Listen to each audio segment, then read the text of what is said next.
बिस्मिल्लाहिर्रहमानिर्रहीम। अस्सलाम वालेकुम नाजरीन, आप देख रहे हैं तहकीक न्यूज़ और मैं हूं आसिफ असगर।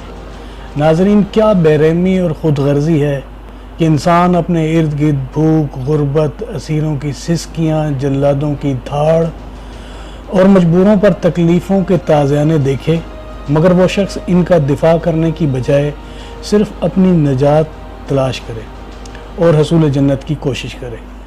नाजरीन, अल्लाह तबारक ताला ने कोरोना की शक्ल में हमारे मुल्क के तमाम मुखय्यर हज़रात को, जो हर साल रमज़ान में उम्रा किया करते थे और हज पर जाया करते थे, इन्हें खिदमत का एक नादिर मौका इनायत कर दिया है। इन्हें रबी बिन सुलेमान बनने की सादत बख्श दी है। नाजरीन, ये रबी बिन सुलेमान कौन थे और हम आज उन्हें क्यों याद कर रहे हैं? तो चलिए आइए जानते हैं कि रबी बिन सुलेमान कौन थे।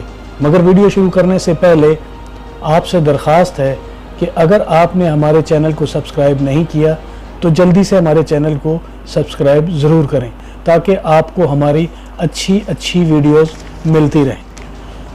तो नाज़रीन, शुरू करते हैं। रबी बिन सुलेमान एक बुज़ुर्ग थे। नाज़रीन, रबी बिन सुलेमान हज के लिए जा रहे थे।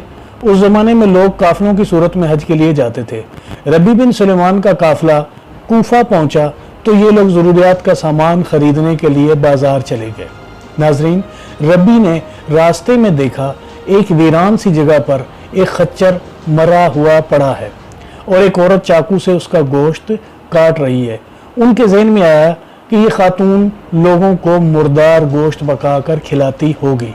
लिहाजा रबी इसी खोज में उस खातून के पीछे चल पड़े। उन्होंने देखा कि वो औरत एक बड़े से मकान में दाखिल पहुंची, दरवाज़ा खुलवाया और अंदर चली गई। घर में उसकी 4 बच्चियां नजर आईं। उनके चेहरों पर गुर्बत के आसार नुमायां थे। औरत ने गोश्त का थैला बच्चियों के सामने रख दिया। रबी बिन सुलेमान का कहना था कि मैं उस घर की दर्जों से झांक रहा था। औरत ने रोते हुए लड़कियों से कहा, इस गोश्त को पका लो और अल्लाह का शुक्र अदा करो। नाज़रीन, वो बच्चियां गोश्त काट कर पकाने लगीं तो मुझे बहुत तकलीफ़ हुई। मैंने बाहर से आवाज़ दी, ए अल्लाह की बंदी, अल्लाह के वास्ते ये ना खाओ, ये हराम है। इस पर औरत ने मुझसे मुखातिब होते हुए कहा कि तुम कौन हो? मैंने कहा, मैं एक परदेसी हूँ। और फिर मैंने कहा कि मजूसियों के एक फ़िरके के अलावा किसी मज़हब में मुर्दार का गोश्त जायज़ नहीं होता, इसलिए तुम ये ना ही खाओ तो बेहतर है। इस पर वो खातून कहने लगी, मेरी इन बच्चियों का बाप नहायत शरीफ आदमी था जिसका इंतकाल हो चुका है और जो कुछ उन्होंने छोड़ा था वो भी ख़त्म हो चुका है, और हम सैयद हैं और सैयद किसी के सामने हाथ नहीं फैलाया सकते। हमें मालूम है मुर्दार खाना जायज़ नहीं होता, लेकिन ये ज़िंदगी बचाने के लिए जायज़ हो जाता है और हमारा 4 दिन से फाका है। नाजरीन, रबी कहते हैं कि उनके हालात सुनकर मैं बहुत परेशान हो गया और मैं काफ़िले में वापस आया और अपने साथियों से कहा, मैं हज के लिए नहीं जा रहा।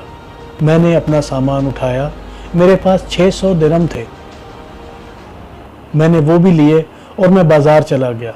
मैंने 100 दिरहम का आटा और कुछ दूसरा सामान ख़रीदा और बाकी दिरहम उस आटे में छुपाकर उस खातून के घर चला गया और वो आटा और अपना सारा सामान उस खातून के हवाले कर दिया। उसने शुक्रिया अदा किया और कहने लगी, अल्लाह तेरे अगले पिछले गुनाह माफ़ करे, तुझे हज का सवाब अता फरमाए, अपनी जन्नत में जगह दे और ऐसा बदला अता करे कि जिसे देखकर सुनकर लोग तुम पर रश्क करें। नाजरीन, रबी कहते हैं हज का काफ़िला रवाना हो गया। मैं कूफा में ही रुक गया। मेरा ख्याल था कि जब हाजी वापस आएंगे तो मैं उनसे अपने लिए दुआ करवाऊंगा। हाजियों का पहला काफ़िला वापस आया तो मैं इनसे मिला और उनसे दुआ की दरख्वास्त की। इनमें से एक ने कहा, कैसी दुआ? क्या हाजी भी किसी दूसरे हाजी के लिए दुआ कर सकते हैं? मैंने हैरत से कहा, भाई मैं तो वो बदनसीब हूँ जो अल्लाह के दरवाज़े पर हाज़िरी नहीं दे सका। मैं कहाँ का हाजी? वो लोग कहने लगे, बड़े अफसोस की बात है शायद आप झूठ बोल रहे हैं या शायद आपका दिमाग चल गया है। भाई तुम तो हमारे साथ अरफात के मैदान में भी थे और तुमने हमारे साथ तवाफ भी किया। रबी ने अपने दिल में सोचा कि ये क्या तमाशा है, ये क्या मजाक है। इतने में रबी के शहर के हाजियों का काफिला भी आ गया। रबी ने उनको भी हज की मुबारकबाद पेश की तो वो भी हैरत से रबी की तरफ देखने लगे और कहने लगे, तुम हमसे पहले कूफा कैसे पहुंच गए? मैंने जवाब दिया कि मैं तुम लोगों को हज पर रवाना करने के बाद यहां ही रुक गया था। वो बोले, तुम हमारे साथ मजाक कर रहे हो, तुम हमारे साथ अरफात में भी थे और तुमने हमारे साथ रमी भी की थी। रबी कहने लगे, मेरी हैरत में इजाफा हो गया।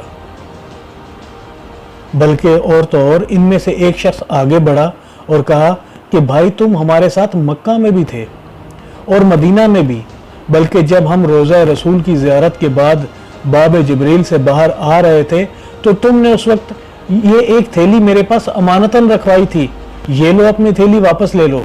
रबी बिन सलमान कहने लगे, मैंने इस थैली को इससे पहले कभी नहीं देखा था। मैंने थैली देखी तो उस पर लिखा था, हमारे साथ तिजारत करने वाला कभी नुकसान में नहीं रहता।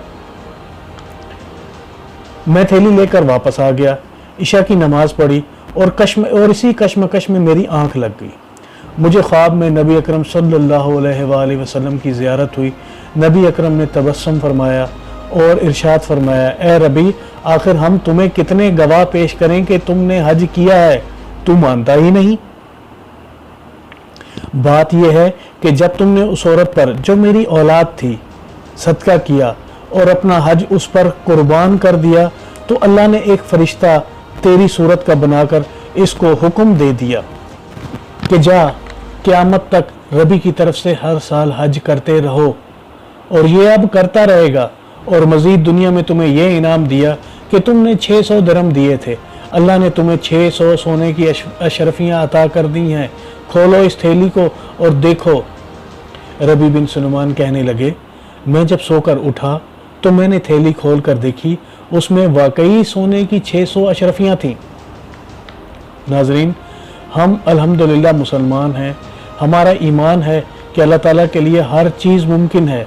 अल्लाह वो कुछ कर सकता है जिसका हम कभी सोच भी नहीं सकते।